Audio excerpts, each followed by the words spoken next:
اولاد کی تمنا ہے، اللہ پاک صالح اولاد اور نرینہ اولاد عطا فرما دے۔ کوئی وظیفہ عطا فرما دے اولاد نرینہ کا۔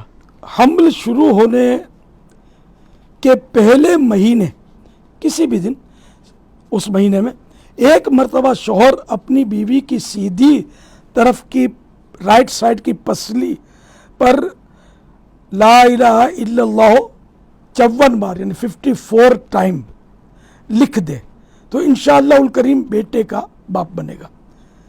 اچھا، لکھنے کا طریقہ یہ کہ سیاہی سے نہیں لکھنا، انک سے نہیں لکھنا ہے، بلکہ شہادت کی انگلی، ان میں انک میں ڈبونا بھی نہیں ہے، خالی شہادت کی انگلی سے لکھنا ہے، اور زیر زبر پیسٹ وغیرہ لگانے کی بھی ضرورت نہیں ہے، اور اسی کے اوپر لکھتے چلے جانا ہے لا الہ الا اللہ لا الہ الا اللہ اسی پسلی پر۔ تو 54 ٹائم لکھنا ہے۔ اللہ کرے گا تو نرینہ اولاد ہوگی، بیٹے کا باپ بنے گا انشاءاللہ۔